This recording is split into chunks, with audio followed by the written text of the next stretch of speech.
我哋係一群熱愛探索、又鬼馬又可愛嘅中五生物科學生，對生態系特別感興趣。我哋主動參加咗嗇色園主辦可觀自然教育中心暨天文館嘅跟住專家去探索自然。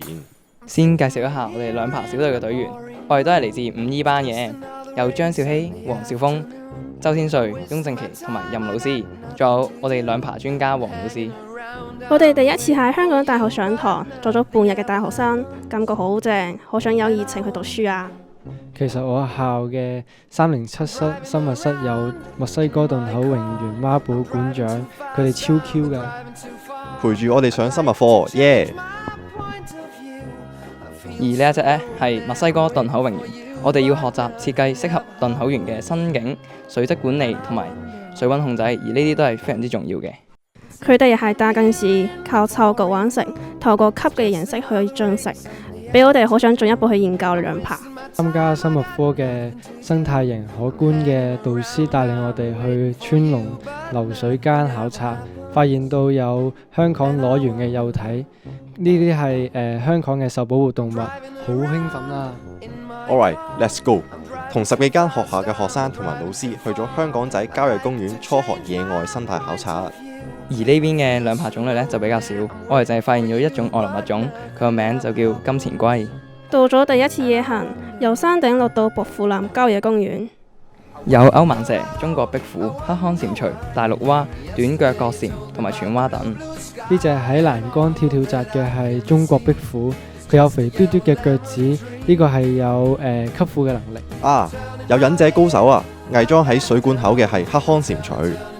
呢一隻係中意沖涼嘅犬蛙，佢大多居於湍急嘅山間溪流之中。今次夜行，短腳角蟾夠酷，獲得最受歡迎大獎。另一個觀察點係喺水口灣泥灘、蓄水池、水間農田同小水池採樣。夜行嘅時候，我哋發現咗有雜蛙、沼蛙、花基蛙等。喺採樣入邊有唔少唔同種類嘅豆科，專業啲我哋會用2叉式檢索表嚟分辨佢哋。今次最有突破嘅係我哋揾到溫濕蟾蜍嘅卵，而溫濕蟾蜍呢係外來物種嚟嘅。朋友小心，有白黃蛇出沒。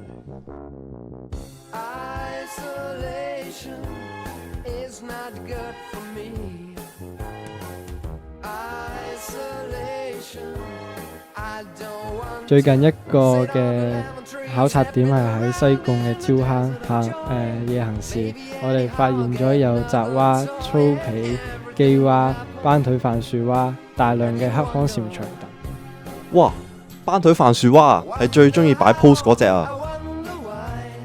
仲有青竹蛇、魚游蛇同埋紅脖游蛇啊！青竹蛇有鮮明嘅綠色外表，住喺竹林或者樹木間而得名。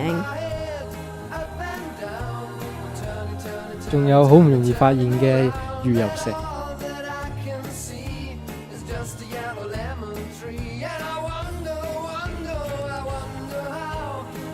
今次最有驚喜啊，係靚仔啊，黃氏樹蜥啊！